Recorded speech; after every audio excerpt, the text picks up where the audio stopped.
Hello, everyone, and welcome to this week of Chatting with the Lightkeeper. I am Edward, your host of this amazing podcast.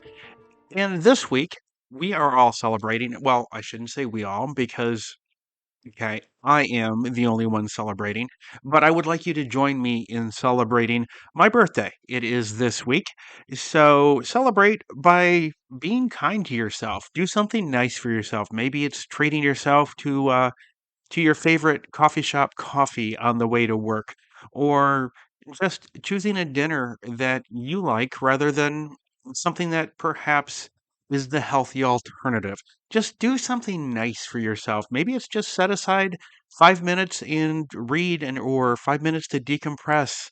Whatever it is, as a birthday present for me, your humble host of this podcast, celebrate by practicing a little self care and being kind to yourself. So that would be the most awesome present in the world. If everyone who listens did that for me, I would be forever grateful. So let's get into the meat and potatoes, if you will, of this podcast. First of all, I do want to give you a warning this week. Now, the warning isn't that there's going to be explicit content or that I'm going to drop the F bomb this week. It's none of those things. I don't believe any of my content will be explicit, even though I do label it that way. And in the podcast, when it is distributed, I do label it as explicit because the fact that we are talking about DS, kink, and BDSM, it might scare some vanillas. So just that simple, it may scare some people out there. I have decided to label the podcast as explicit, just to keep the vanillas from being scared.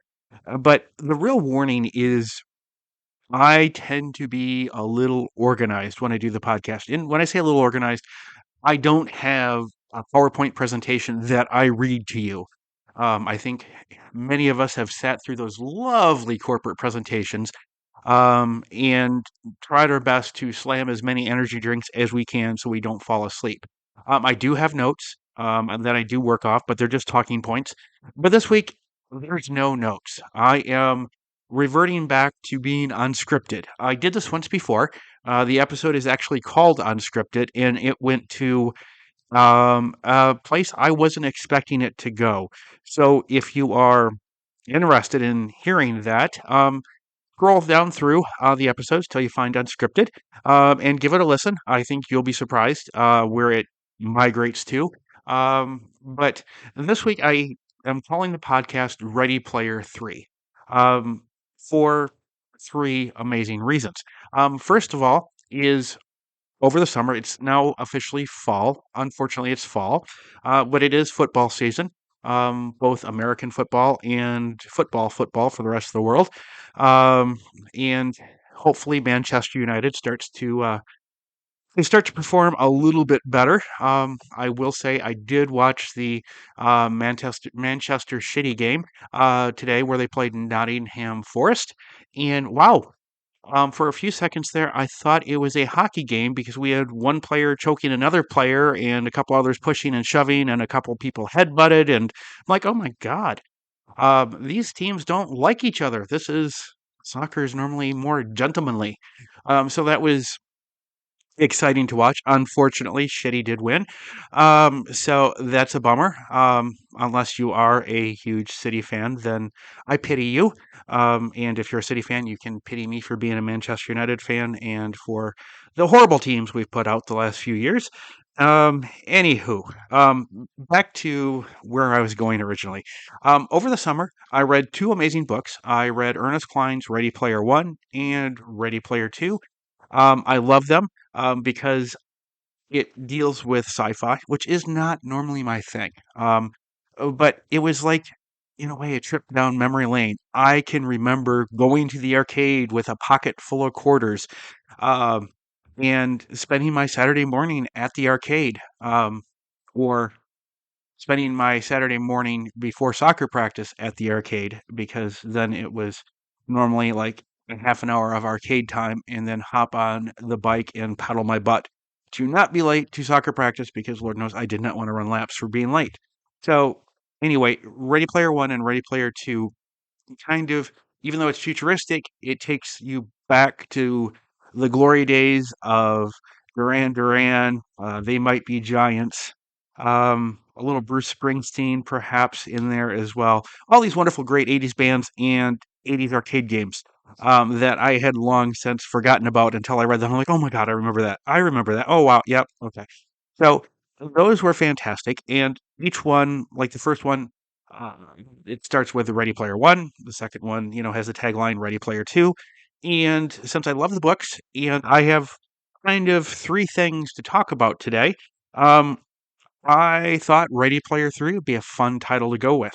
So let's get into the unscripted madness, shall we? It's been a year. There was a great disturbance in the Tumblr force. Tumblr, microblogging website, has a BDSM, DS kinky community there. And about a year ago, there was a great disturbance in one small sect of the community that exists there.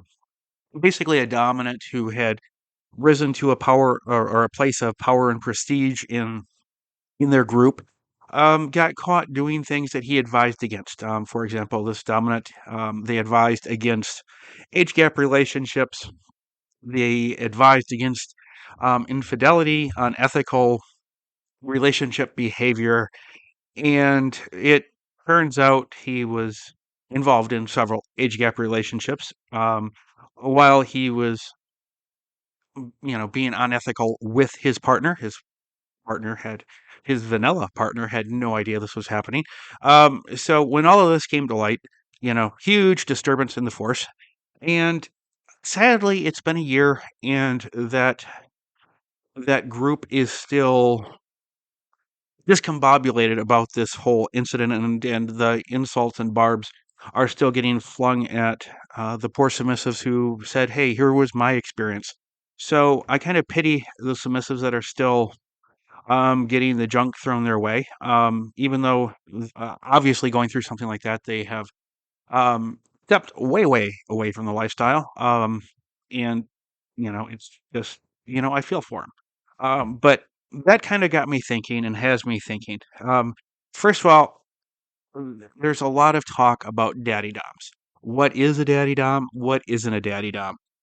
This is my 2 cents on that. You don't have to agree. In fact, this is something that we don't have to agree on. Remember, one of the beautiful things about this lifestyle is there is not a true way. There's a lot of wrong ways to do things, like you can do a scene wrong, and there are safe and unsafe ways to do things in the lifestyle. But what is right about the lifestyle is as long as you're doing it safer, consensually, um, and being respectful of your partner or partner's boundaries and limits, and doing it all, like I said, with consent. What's right for you is right for you, and it doesn't have to be right for anybody else. It's one of the beautiful things. So let's bear that in mind. For me, a daddy dominant um, is someone who is more focused on kind of being a mentor, a guide, who wants to see their submissive grow and blossom, and without the, say, strict protocols or the very strict rituals that a traditional dominant might employ. It does not mean, and many people assume when they hear daddy dom, that it somehow means that there's age regression play or they want a partner that is into age regression.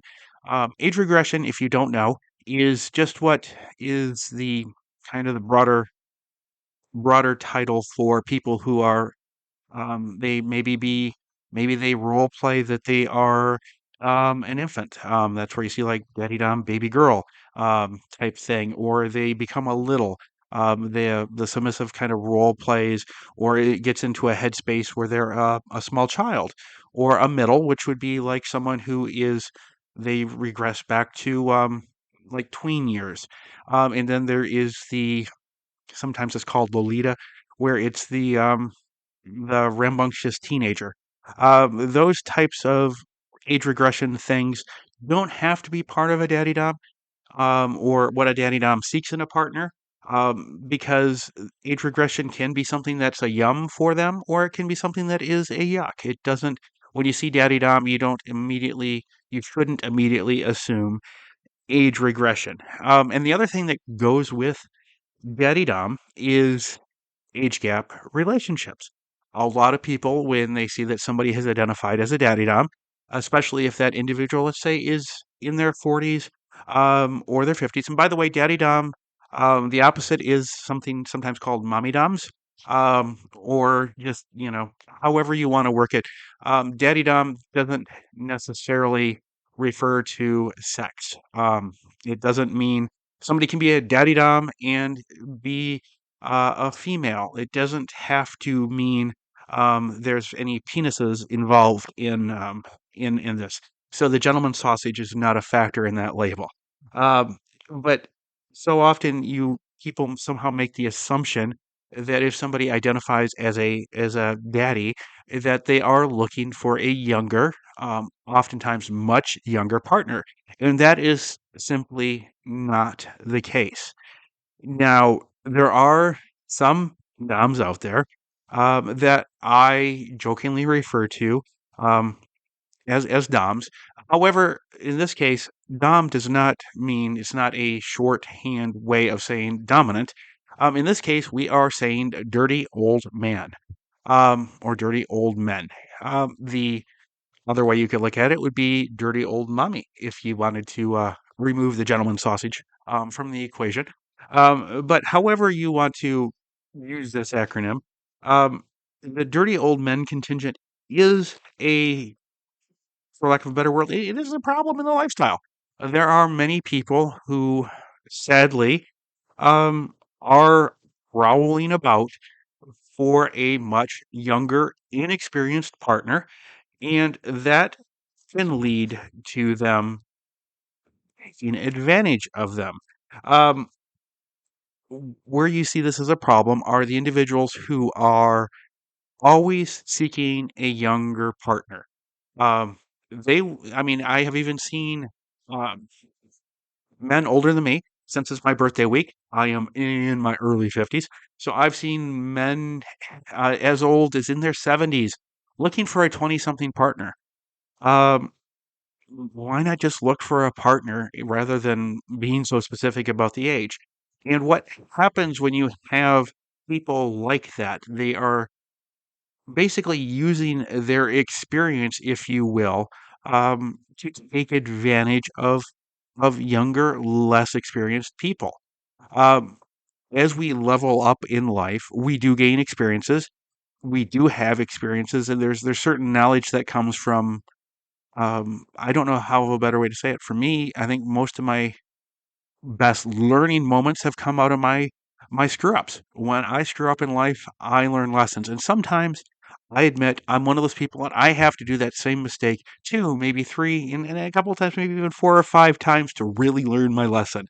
But that's how life and leveling up in life happens. So you have these people who are seeking younger partners, and that is a total like, it's a requirement for them. They have to be much younger. It's like they want to have that shiny young thing on their arm. And they will use their experience level, to be somebody that somebody who is younger, looks up to and admires. Part of the thing that the younger person might find attractive about this dirty old man or dirty old men or dirty old mommy, if you will, is that experience. What they have learned. Like they can idolize, oh, this person is so experienced in the world. It's such a turn on. They're so mature. Uh, and the Dom uses that to use their experience to manipulate the lesser experienced person. And that, of course, is not a good thing. Whenever we're manipulating, we're not practicing DS. Um, I don't know if we could technically call that abuse, but it definitely sets up somebody to be in an abusive situation.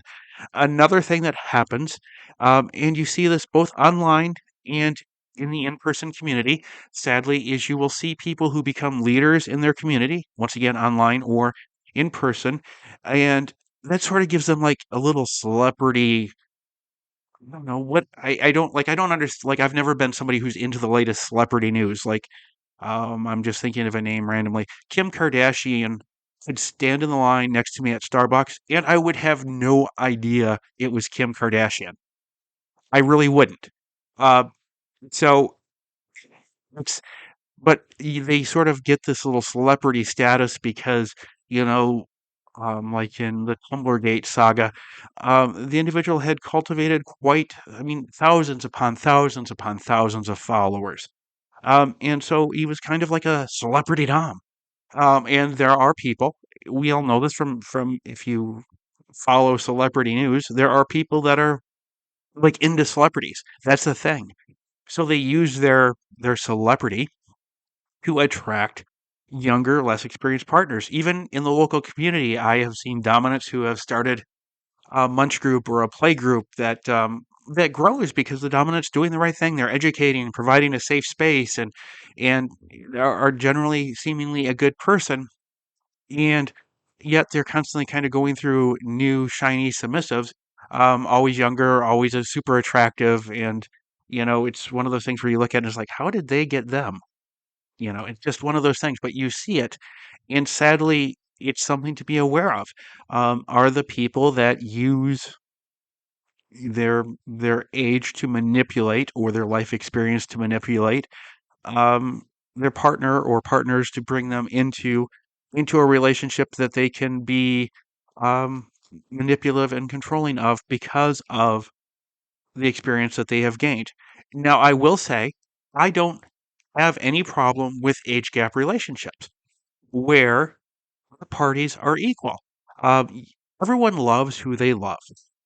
And if somebody loves somebody that's older or younger than them, but they see them as an equal, they don't see them as somebody that is fresh meat or someone they can manipulate or someone that they can use their life experiences to control, where it's equal partners.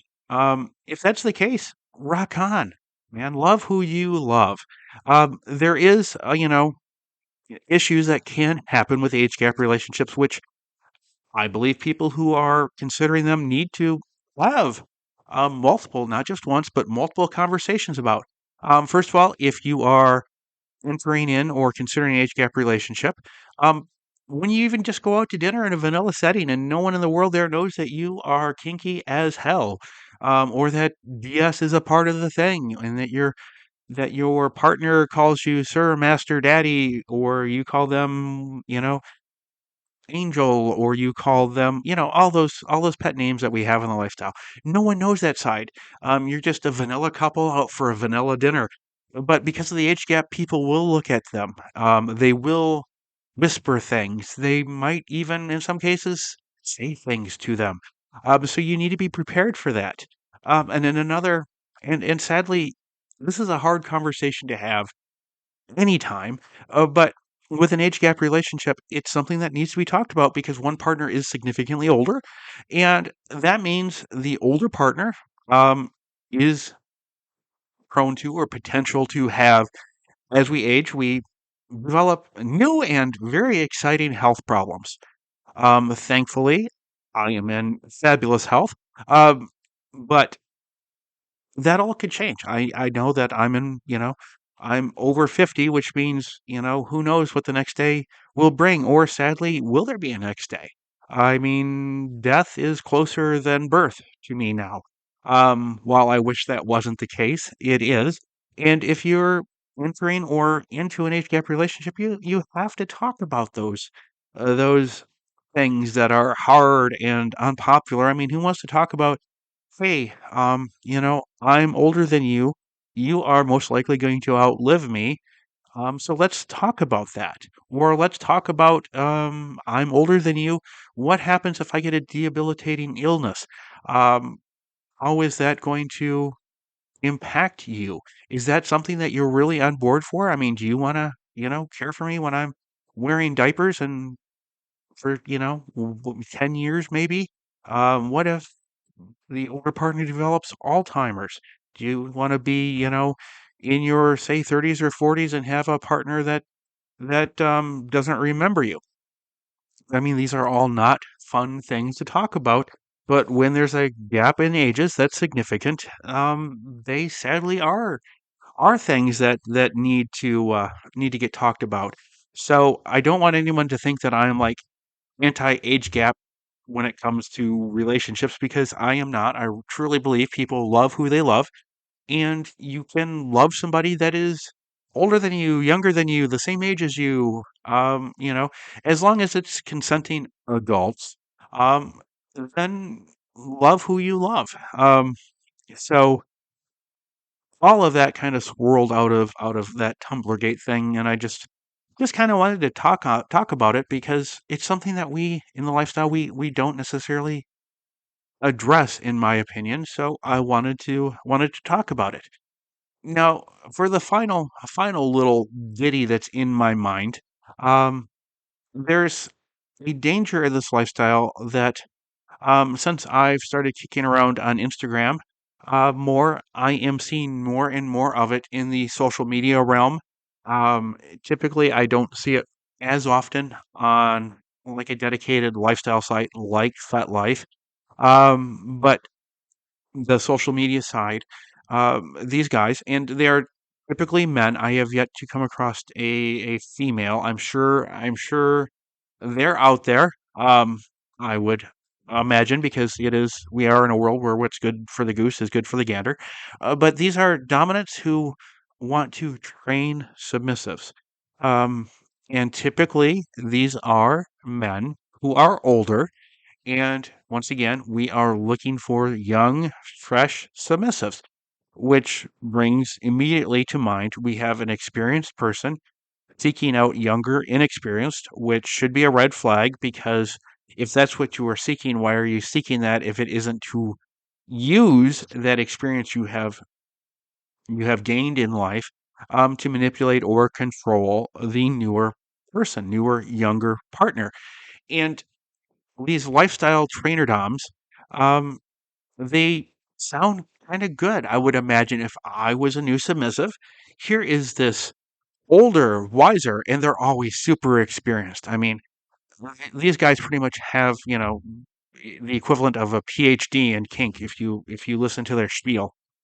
And they just want to teach you. I mean, they just want to teach you about the lifestyle. The trouble is their teaching methods. When we are learning about anything, yes, DS is something where sometimes learning involves hands-on learning, like how to hold a paddle, how to hold a flogger, how to tie knots, how to do it safely.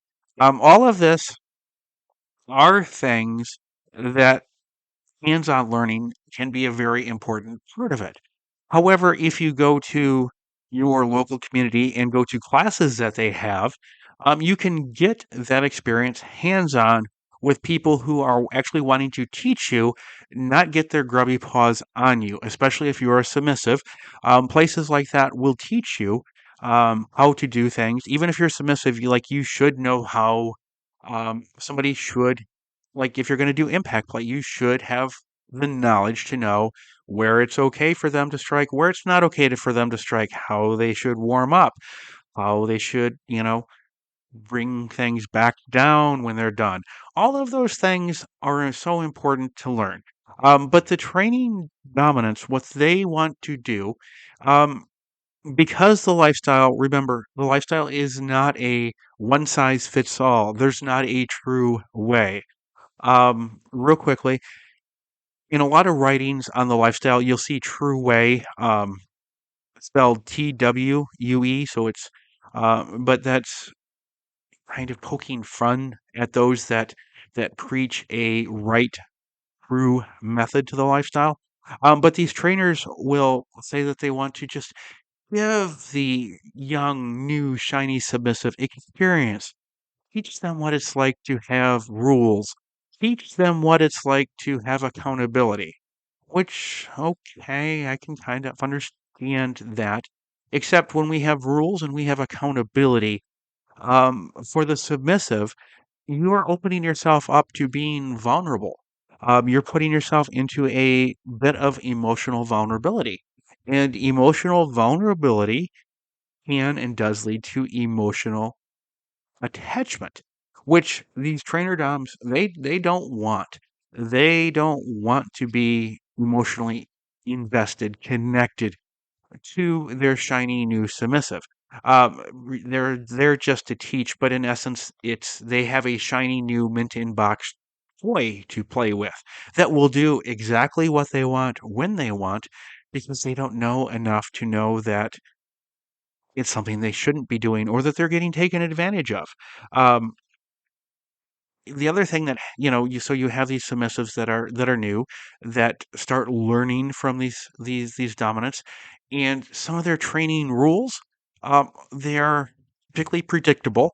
They will even, many of them, have them published with their blog, or if you engage them or they engage you in a conversation, they'll be more than happy to fire off an email with their training rules, which, well, if the rules are just rules about, go to bed at a certain time, get up at a certain time, eat breakfast, or things to try and make the submissive's life better, well, I wouldn't be a fan. I could understand it. However, their rules are often really sexual and all about how to please training dom, which is not how rules and structure in a relationship should work, in my opinion. I mean, if they're just teaching you what it's like to be a submissive, why why are we seeing blowjobs in there? We shouldn't be. There should be, there should be no need to touch the dirty old man's gentleman sausage. That shouldn't be a part of your training. Um, I just, it kind of freaks me out, but it's there, and they keep doing it over and over and over. Here's the sad way this typically ends. The submissive who's being trained develops an emotional attachment to their training dom. Training dom's not dumb. So they use this to their advantage, pushing the submissive to do more and more, often sexual acts for them, either, in person or virtually. Um, and then training DOMs, DMs, gets a DM from a prettier, shinier, newer in the box submissive inquiring about their lovely services. So the submissive that is currently in training um, is suddenly told, "Congratulations, you've completed my training class. I wish you all the well. Goodbye." And it's on the new shiny mint inbox, younger, shinier, whatever submissive, and the poor submissive who has just been told that they have graduated is suddenly left holding all these emotions, unsure of what happened, why. Um, Often will run them out of the lifestyle because it's a sudden jolt. They may even suddenly realize that they were duped, taken advantage of, and they did all sorts of things to prove themselves as submissive. That's another line that gets sadly used by these training dirty old men. Well, if you're a real submissive, you will, or if you were a true submissive, you will. No, there's no, once again, no right or wrong way, and it's okay to say no. That is when you hear, if you were a real submissive, or if you were a true submissive, or anything along those lines, that's a red flag to deep six that person, get away, because they're trying to manipulate you. So afterwards, the submissive may realize that they were taken advantage of, that they were duped and they were used, which obviously is going to cause emotional damage. It just would, and it does. They may say, "Screw this whole lifestyle. I really thought it was for me, but I am never, ever, never, ever going to put myself through that again." So they may exit the lifestyle permanently, or take a break, step away, heal, and then come back. And as they come back, they're jaded. Or maybe they don't step away at all, but that feeling of hurt is going to really make their journey forward in the lifestyle hard, because they are going to be hurt. They are going to be angry and upset. And then let's say they do decide to hang out in the lifestyle, continue to grow, continue to learn, and then they meet their amazing dominant. They meet somebody amazing, treats them right, they treat them right. relationships, starts to blossom. Rose petals are falling from the sky and fireworks are going off. Everything is beautiful. And then the submissive discovers the things that training dirty old man taught them are things that he liked. And so now they have to unlearn everything that they thought they knew about the lifestyle because the new person, this new wonderful dominant, doesn't want the same things. And so it is a real danger out there that is in our lifestyle. And I thought about, is there a way we can protect people from this sort of predatory behavior? And sadly, the only way that I can think of that we can protect everyone in the lifestyle from this is by acknowledging that it happens, that it exists, and sadly, there's no way to, like, if you called out, I don't know, someone, master teaches you lots online. Well, that person is just going to zap that profile, create a new username, and be back 10 minutes later doing the same bag of tricks. And so calling them out or having your group of friends share screenshots of messages, it's not going to stop this guy or guys or gals or whatever.